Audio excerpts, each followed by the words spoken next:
What's up? Welcome to the 2021 NFL Draft virtual chat.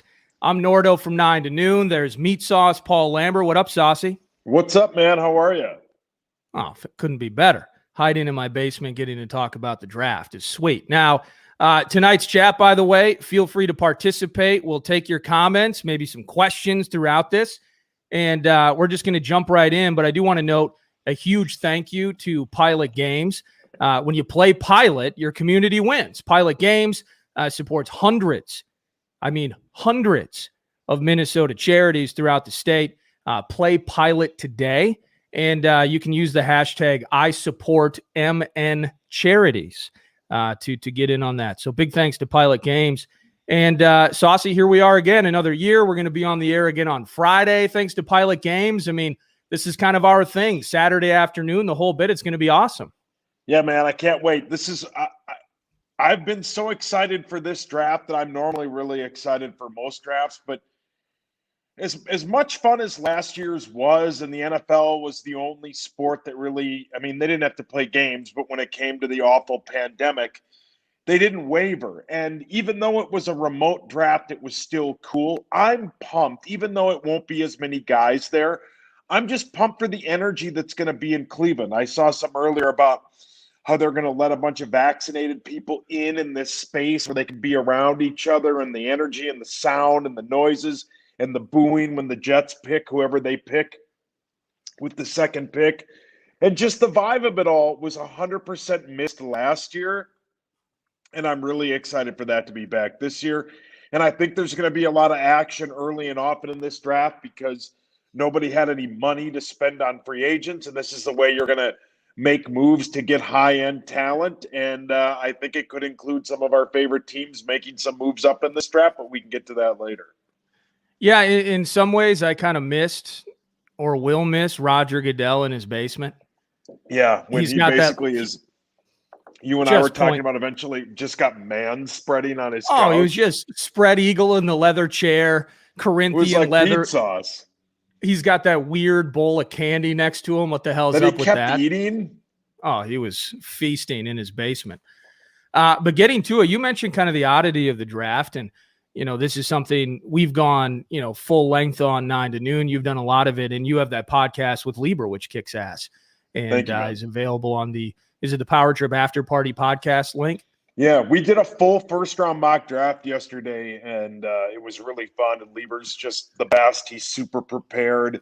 He loves it as much as we do, and it's fun to talk to him. And I think him and I are going to do something Monday when the whole thing's all said and done. Yeah, getting to kind of the thick of it, Rick Spielman spoke earlier today. And as you can imagine, he told us absolutely nothing. Zero. They can move up. They can move back, or they could stay at 14. Master of the obvious in the general manager, and we're rooting for him to hit a home run on Thursday. But, kind of the oddity of this draft and the things we've gone over a ton, Saucy, is how difficult it is to pinpoint exactly what's going to happen because, as we're seeing, similarly to 2018 with Baker Mayfield and Darnold and Allen and all these guys, a lot of quarterbacks. There's this heavy tier. And whether or not they are considered first-round value, that's the cost of getting into the game of taking a highly touted college quarterback. So these guys are going to go up there. We know teams might be moving up to get one of those guys. But that's going to be interesting for a Vikings team who I think the fan base and you and I alike, and many included, would say, we're just looking for one of those massive beef-eating tackles to put this O-line back on the right track. Yeah, man, I think the more I look at it, the more I, listen to some of these mock drafts and read a bunch of stuff that's, there's like four or five really good places that you can go for mock draft information. Obviously, ESPN, and of course, you can go to like CBS Sports. They're really good about it. I think there's going to be a lot more offensive linemen taken in after, I don't know, from 7 to 14. I think there could be a giant run of offensive linemen. So we'll see how that works out for our favorite team, because that's, I think, what they have to get in this first round. I think they have to find a absolute starting day one, sometime in September, whenever the first game is, left tackle or guard. They just have to. They have to find, as you like to say, 3 players in this draft that can start day one. And it has to start with, I think, a left tackle. But I think they're going to have to get creative in getting that. I just do. I think they're going to have to do something to either move up or find a guy that they really like and hope that he falls to them at 14. Yeah, I dig that. So the what I have for you here, Saucy, is I've kind of conceded that I think the first 3 picks are going to be QBs. Are you okay with that? Yeah, 100%. Yeah. Okay, sweet. So then Atlanta goes, and if they stay at 4, their offensive line with Matthews, they have Hennessy, I think, at one of the guard spots, McGarry maybe. I don't mean to interrupt you, but isn't their entire offense first-round picks? Like the O-line? I know. I think the entire team is first-round picks. Isn't the offense all first-round picks?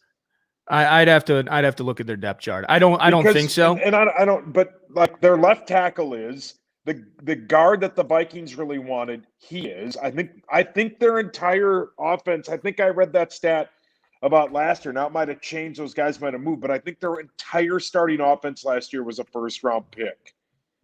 That's not bad at all. So to your point, they're not taking an offensive lineman at 4. Yeah, they got a 3rd rounder at center. They have a left guard that's a free agent. The other 2, 3 of the 5 on the O-line, the tight ends. Yeah, oh yeah, they're heavy on first rounders. There's no doubt. But getting to that, so then Cincy at 5, right? I mean, Cincy at 5, that's one of those things where, they could take a Penei Sewell if he does not go to Atlanta. They could take a Kyle Pitts if he doesn't go to Atlanta. But Penei Sewell feels like the first spot. So I think Cincy could use an O-lineman. Now, that's 1, okay? So that's 1 off the board before the Vikings are at 14. Now, what about Miami? They got Austin Jackson a year ago. They just lost a guard. Eric Flowers wasn't that great, but he's back to Washington. Robert Hunt, don't know who the hell he is. He's Miami the right tackle, 6. Isn't he? Yeah, he is the right tackle. What do you think about Miami taking an O-lineman? So I don't think they do. I think Austin Jackson, that was a guy that we wanted on this team that you and I talked a lot about a year ago. Yeah, from USC. Wasn't the youngest kid in the draft? Wasn't he 20? He may have been, yeah. So I doubt they're gonna, and they picked him at like 19 or something last year. He's not gonna I don't think they'll take offensive line. And I think if you go back a step to the 5th overall pick in Cincinnati, the temptation of putting Joe Burrow and Jamar Chase together is way, way too high and way too good. I just think it's stuff like that never happens. You never see that kind of stuff happen or the availability for that to happen.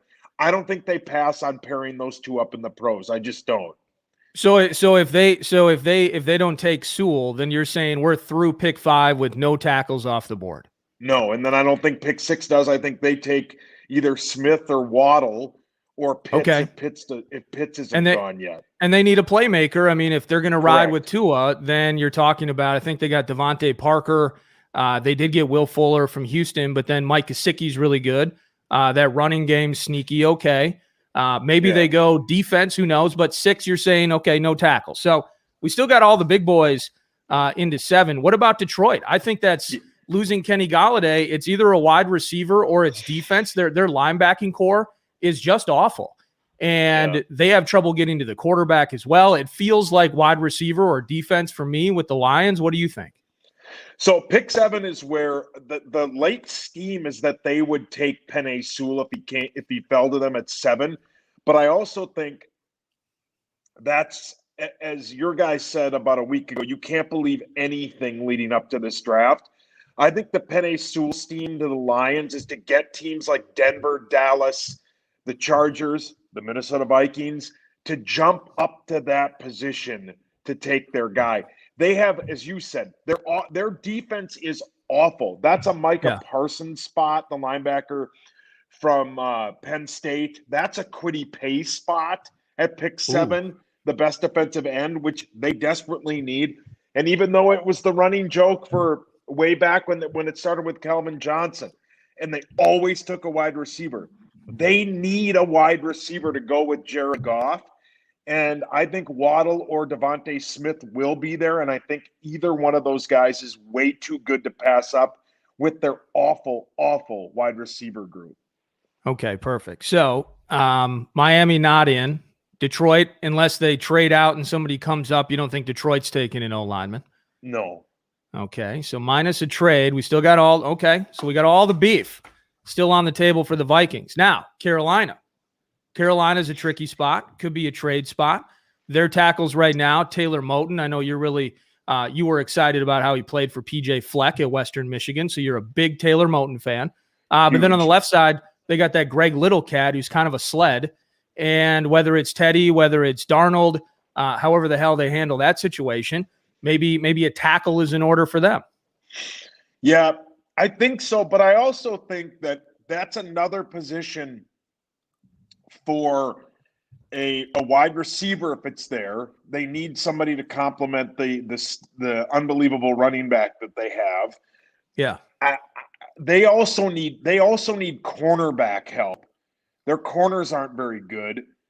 But yeah, they could go offensive line, but I think and I know where this is going. The 7th, 8th, and 9th pick are all swing picks to be traded. I don't think they take a quarterback. You don't. I don't think they do either. No, because let's just say they take Justin Fields at 8. You're going to have Justin Fields, Sam Darnold, and Teddy Bridgewater all on roster.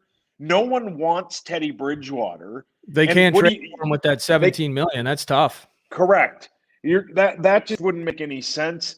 Carolina, I think they either take a wide receiver or a corner. They take the first corner. I don't think they need offensive line help. I think they put some picks into that, so I don't think it goes there. Okay. So it's swing spots. So the difficulty here is not necessarily based on who's in those spots just to stay and take a guy. Who are teams that could potentially move up? Because I start to go down the list here, Saucy, and this is where you and I might differ, is I don't think that the Vikings necessarily have to trade up to get maybe an Elijah Vera Tucker. But it's going to be hold on to the edge of your seat type of situation as well. Because you mentioned teams that could potentially move up, but now I'm already to Denver, who does not need an offensive lineman. And then I look at Dallas. Garrett Bowles a bunch of money. Dallas does. Well, see, that's the thing. So Tyron Smith is old, but their defense has some issues. And whether it's Leighton Vander Esch that has never been healthy, they just added Keanu Neal, who hasn't played 16 games, it feels like, in forever at safety. A cornerback to bookend with Trayvon Diggs. And it's real steamy just to say Patrick Surtain. If you look at all the mock drafts, and he's in every one to Dallas. But that could be a spot for them to potentially take a pass rusher too. I mean, they had 5 sacks from Aldon Smith a year ago, and now he's going to jail, I think, down in Louisiana for some stupidity. And their leading sack defensive end was DeMarcus Lawrence, who had 6.5. I mean, they just can't get to the QB. So affecting the quarterback is a situation where the Cowboys could benefit from having that pick. But then what about the Giants? I look at the Giants. Both of them could use a little bump on defense. The Giants upgraded a wide receiver big time, but Philly could use a wide receiver too. 4th overall last year at left tackle. Yeah, they did. So I'm looking at like the Giants, and I'm looking at the Eagles, and I'm looking at two teams You know, the Phillies getting old on the right side of their line. They have like Lane Johnson. That Andre Dillard can't stay healthy that they got. I forget where he was from a few years ago. Didn't Jason Peters either retire or he's like 39? He's my age. So here was my... You could still do it, though. Yeah, no, I don't have the feet to do it. The thing that I said earlier is you can, even though like everybody does this, every fan base does this, and even some networks do it. I watched on on the NFL Network where they basically did a mock draft where they could get Trey Lance to pick 15. It was so, they made such bad picks in front of it. It was just awful. Just trying to force the issue. Correct. Dallas needs offensive line, right? They need a left tackle. Tyron Smith is old, and Connor Williams is just okay. And Zach Martin is, he's an all-pro, but they were so banged up. So you could argue that they need offensive line. The Giants maybe could use a right tackle. They couldn't block anyone, even with Andrew Thomas at their left tackle. And that feels like a second-round thing for me. Correct. And then 12 is Philly. Philly needs offensive line. The Chargers 100% need offensive line. So they do. Let's say your guys Vera Tucker, which everyone loves, and I keep saying Ben Lieber has said on our podcast is his number one offensive lineman out of all of these guys is Elijah I like Vera him a lot. Tucker. So do I. Yeah, the Chargers, by the way, you're dead on. You have to get ahead of them. Trey Pipkins. Are you familiar with Trey Pipkins? He's from I think he went to high school in Minnesota and played in Sioux Falls in college. I've heard the name, yeah. And he's Pipkins. You can't miss it. Left tackle. Then they added almost their entire interior. It's Oday Abushi from the Lions, Corey Linsley they paid a bunch of cash to. Matt Corey Linsley's the best guy they have. But then they're using Baby Bulaga as their right tackle. I mean, they need to fix that situation big time. Correct. So I just think. So you think we need to get ahead of the Chargers? I think you got to get to. I think you could. So let's say that the New York Giants really want a corner, and their corner of choice is either J.C. Horn or Caleb Farley from Virginia Tech, who our guy Johnny Laser raved about when we had him on a couple weeks ago. You go from 14 to 11, and you maybe give up maybe 2 fourth-round picks. Okay. It's a whatever it is. I don't know. I mean, I'm sure there's plenty of people like, wow, the Jimmy Johnson math doesn't work out. But I think from all the digging and sourcing that I've done, I think they really, really want Rashawn Slater.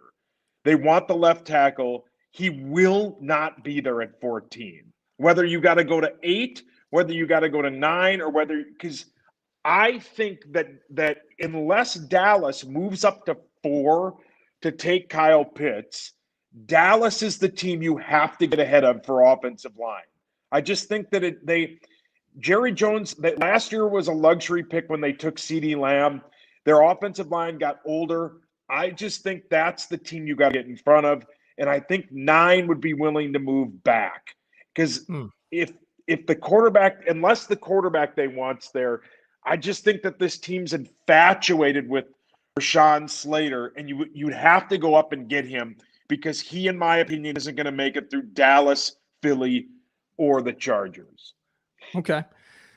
This is the KFAN virtual draft chat. I'm Nordo from 9 to noon. That's Saucy Susser from the Power Trim Morning Show, and it is presented by our friends at Pilot Games. When you play Pilot, your community wins. Pilot Games supports hundreds of Minnesota charities throughout the state. Play Pilot today. Again, Pilot Games. And get in on the conversation and support charities. You can use the hashtag #ISupportMN Charities. With the Minnesota Vikings, and you look at their needs and something that we talked about, whether it's on the Saturday show, the only trepidation. I'm all about, after all these years with Rick, I'm all about him identifying somebody that they absolutely love, going up and getting their guy. Love it. Absolutely adore it. The issue that I have is you already don't have a second-round pick.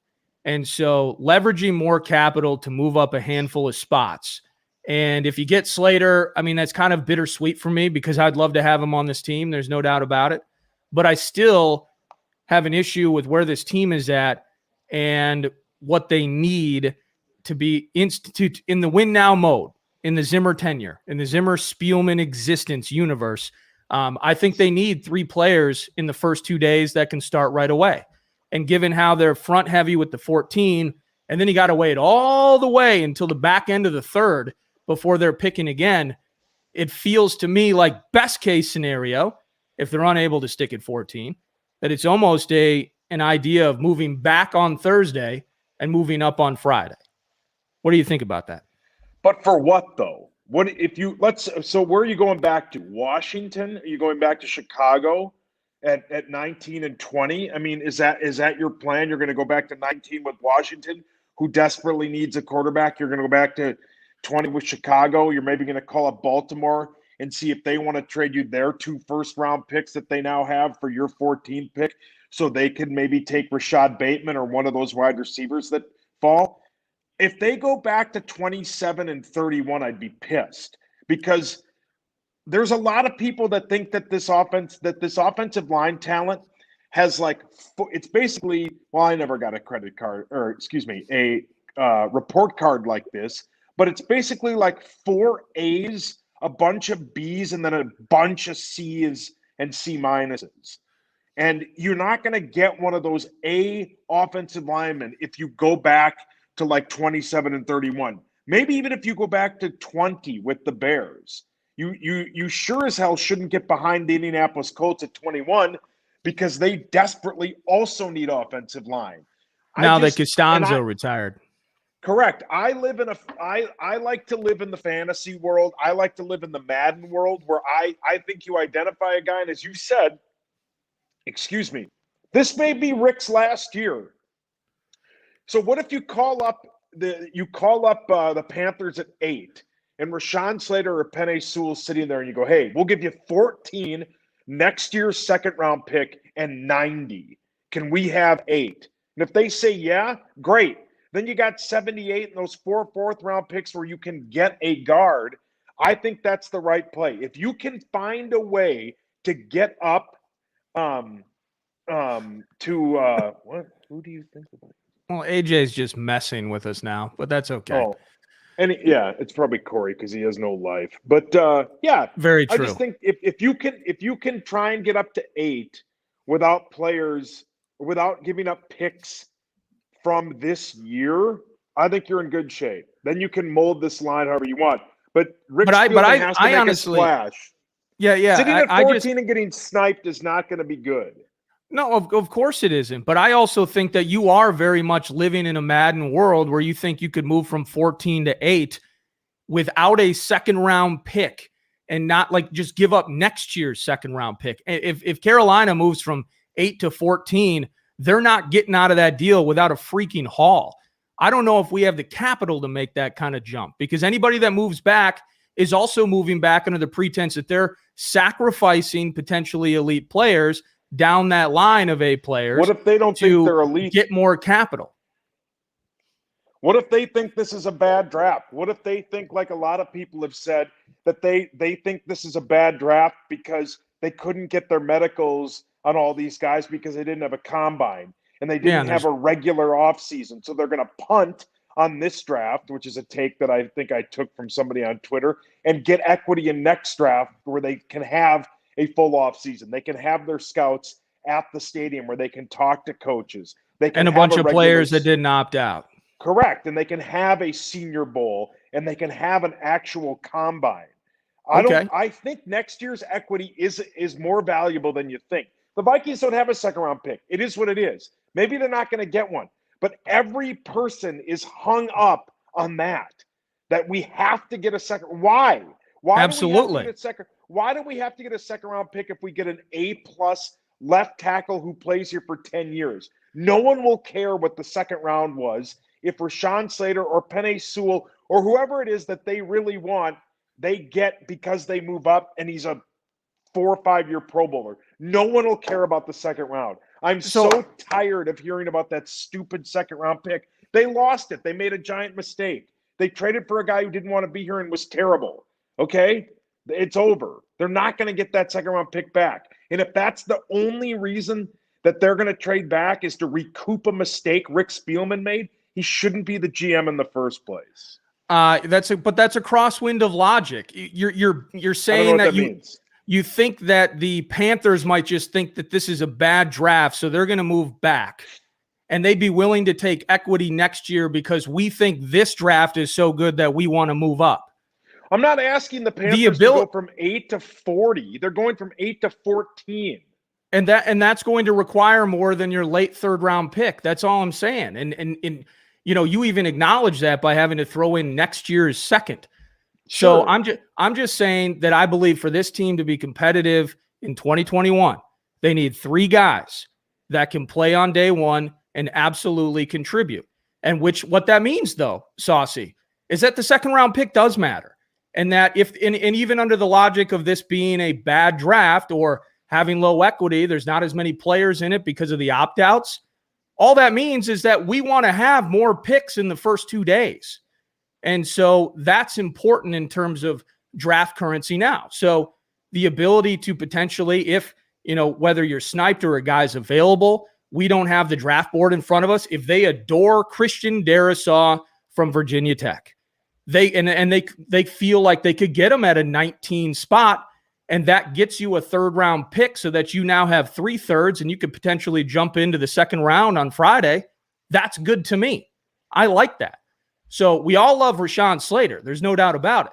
How the Vikings draft board lays out, and again, my philosophy that they need 3 picks that can play day one in September, I'm just looking at it as an option.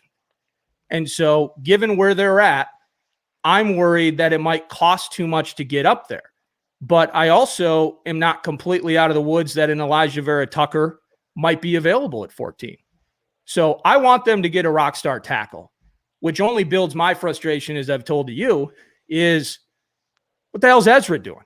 You know what I mean? I mean, that's still frustrating because he can't play guard. I don't think that he can play guard. And so that will only fuel my frustration.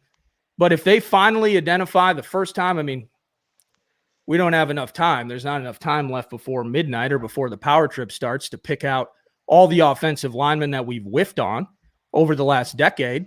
But if we identify a guy that is a bona fide star, again, it would be bittersweet for me because I think that we are giving up something in the win now, but we're getting some in the win tomorrow. So the trading up for me is a little tricky, given not only the smash and grab regarding the QBs on the front end, but just the unknowns in relation to some of these players and prospects. And ultimately, given all the opt-outs and everything, you're right. This is a weird draft. And so it's difficult for me to be all in on let's leverage it and let's get up into the top 10, So what if a quarterback's at 14? What do you do? Ooh. Yeah, this is tough. So 2011, Rick screwed up. Yeah. Rick just took a guy because he was there. Yeah. That's what it feels like. It's not like Rick told me that. Christian Ponder. Nobody probably would tell you that. Christian Ponder's maybe he's one of the top 5 worst quarterbacks to ever play in the NFL. Yeah. No, it didn't work out. But it felt like whether it was Locker, I'm thinking Gabbert, Cam Newton ended up being really the only obvious one, right? In 2011, first overall. Yeah. But we took a guy because he was there. Now we needed a guy. And so that kind of changes, how things work and what his mindset is. Because technically we don't need a guy. Kirk's there. He's here. But what if there is serious, I don't buy into this Justin Fields dropping steam, but if it was the case and pick 14 comes around, God bless you, Mr. Slater. Good luck to you, Sewell, Darrisaw, Vera Tucker, everybody. I would select Justin Fields. Yeah, so would I. I think it'd be sweet. I mean, I don't know. I think it'd be cool. And Ben Lieber's fantasy that he keeps running with that he talked about on the power trip, and he tweeted about it earlier, is that they take Justin Fields and then trade Cousins to Washington for the 19th overall pick. Oh, that'd be beautiful. Do you think Washington would do it? Yeah, I mean, their defense. I mean, who was their quarterback in that playoff game? Taylor Heineke.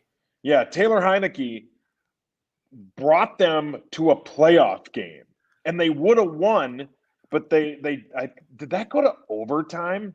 It was a No, great I game don't think it regardless, did. but that defense is so good. I don't know. It's not going to happen, but I think it'd be cool. What do you think, in your opinion, what's another position other than defensive end or offensive lineman that they could take at 14? Well, I Is mean, there they could one, get, or does it have to be one or the other? in my opinion, I think it probably should be one or the other. But I mean, other spots, I mean, if one of these corners, let's say JC Horn is available. So Yeah. under your pretense of 4 tackles being gone. And part of this, based on our conversation, and I love it, this is what the pre-draft chat brought to you by Pilot Games is all about, is we're going to run through all the scenarios. We're going to react to them on Friday, which is going to be sweet. But it's tough to predict trades, right? I mean, Rick could try to trade back. If his favorite guys are gone, he could try to trade back and not get the deal he wants, and then he'd stick at 14 and take the best guy available. So let's say the tackles are gone. Let's say Kwity Paye is the next great future member of the Giants or the Cowboys or something like that. So now our favorite pass rushers are gone, our favorite O-linemen are gone, and Justin Fields doesn't make it to 14. What if it's J.C. Horn? What if it's Patrick Surtain? What if it's one of those great corners? Or you start to do the math on all these guys that we're talking about being taken before the Vikings pick at 14. I mean, what if one of those Alabama wide receivers are in the mix here? I mean, suddenly, if you're unable to just get equity, and one thing that I've always respected about Rick, one way or the other, I don't agree with all of his picks, but he usually does a great job getting equity in trades. I mean, he did a fantastic job dealing Diggs in a weird kind of untenable situation. Everyone knew he was going to be traded. And he still got paid. Percy Harvey, was he here with Percy? Yeah, it would have been 2013, I think, was his final season. He traded Percy when everyone knew he was going to be traded. Yeah, so Rick can get tricky. And so I respect him for that. But if he wasn't able to move back, then you're talking best player available, and that might be an elite corner where, we hope Patrick Peterson, now he's fresh with number 7, that he kicks ass, and Cameron Dantzler and all that. But I mean, this Gladney thing has put the team in a pickle, and we don't know what the legal end of it. It'll take its course. And Spielman said today, we're waiting for the legal end of it to go through. But if it does, and what we've read is accurate, then he's not going to be on this team anymore. So we'll need another corner. What about Mike Hughes? Can he play in the NFL again? I don't think safety is something at 14. It just doesn't feel like you're going to jump on that TCU kid. No, unless he's the kind of guy that if you went back to 19 or 20, then maybe you take. I mean, there's that Tevin Jenkins, I think is his name, the offensive tackle from Oklahoma State. I think he's the right tackle guy. He's a right tackle. So if he gets taken, that means that they're going to. Would you move O'Neal to the left? Yeah, you'd put O'Neal to the left. Yeah, but then at least you'd have some bookend tackles. I mean, it's going to be fun. It's going to be entertaining. I can't wait. I'm going to get some Yangtze. I'm going to eat as much as I possibly can. Sit in my chair. When the picks start to go, I'm going to get up and pace around. I mean, I love it. You and I, as you've said, we do every round. I mean, you and I, even when we go off the air on Friday, we'll probably just stay in the studio and watch it because I don't want to miss any of it. It's that good. I love the drama of it. I love everything that goes with it. It's going to be a fun time. Yeah, in that regard, I mean, we can't lose. So and so Friday, just to kind of as we wrap this thing up here. Clearly, there are many answers, and we don't know which one is the right one. But we're going to figure it out on Friday night, 6:30 to 8 p.m. We will be in studio, again, thanks to Pilot Games. So 6:30 to 8 will be second and third round coverage. And then Saturday, 1 to 3. So Gophers spring game concludes, and then we jump on the air for another couple hours for Saturday action. Give me your quick 30-second spot if you had to be right. Who do they take at 14? Yeah, I'm going to limp out of this one, Saucy, because it will. I don't know how it's not an offensive lineman, one way or the other. And I can disagree with you on the pretense of trading up, because I'm not a big fan of that. I still, as I mentioned, I want those guys first 2 days. I want 3 of them that can do damage right away. But I'm not going to put it past them. I mean, if Rick can finally hit a home run with a left tackle after all these years, he's got to do that. And so if he can make that work, it'll be bittersweet for me, but I'll understand it. And I'm going to love it, because maybe we can stop bitching about the offensive line all the time. So I think one way or the other, Rick Spielman finds his way to either Rashawn Slater or Elijah Vera Tucker at this moment, with the right to change it immediately after they draft on Thursday night. So if Elijah Vera Tucker is the pick, is he your left guard? Hang on a second. Oh, no. Nordo didn't hit mute. Holy cow. Sorry about that. What happened? The water was too cold? I don't have a cough button down here in the basement. Anyway. There's a mute button on the Zoom bit. So Elijah Vera Tucker would be potentially a guard, right? AJ keeps telling me to move, and I don't know which direction. Okay, your left. How about that? Right there. Look at you, you sexy beast. I got my haircut and my beard trim. That's over there. No, you're an absolute 12 right now. It's beautiful. No. I would anticipate if they draft Vera Tucker, it would be under the idea of maybe he's your left guard, and then Ezra Cleveland could potentially be your left tackle. But then you need another guard.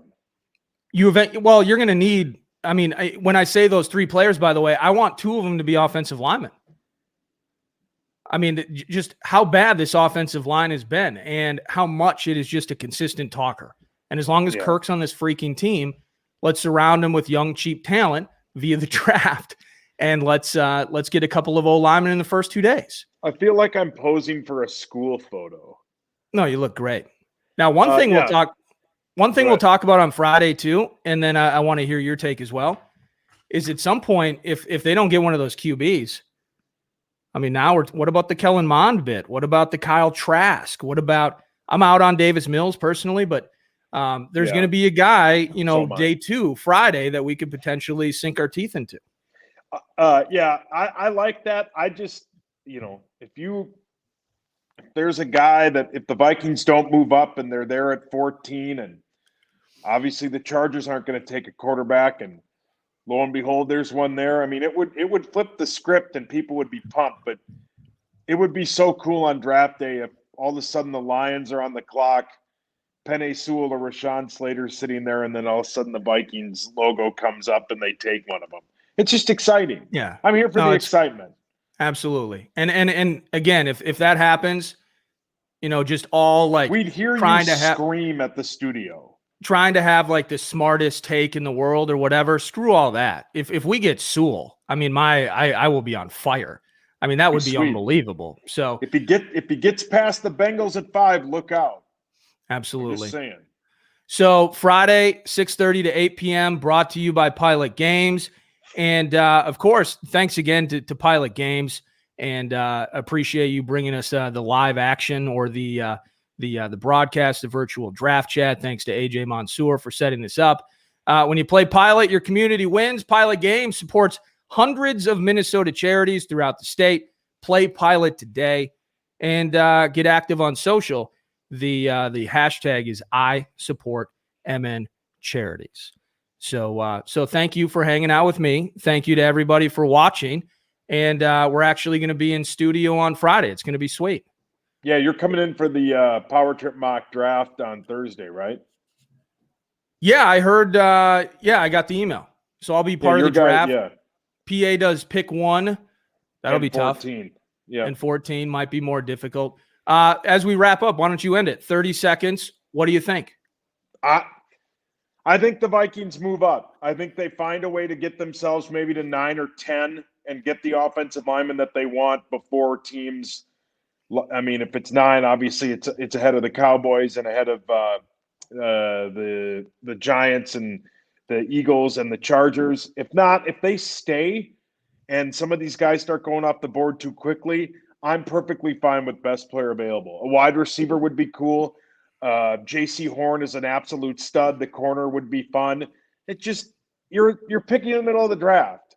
If a lineman isn't there or the lineman you don't want and you can't find a trade partner, just take the best player available. Just do it. Absolutely. Love you, and I will see you in the morning. Thanks again for everybody for watching, whether it's on Twitter, it's Instagram, it's Periscope. It's absolutely everybody. We may not have answered all of your questions, but at least we like to hear the sound of our own voices. Thank you, Pilot Games. Yeah, well, Corey, again, no life. Go to bed, Corey. You got to get up early in the morning. Thank you, Pilot Games, and have a great night. We'll be back Friday, 6:30 to 8 in studio. Take care.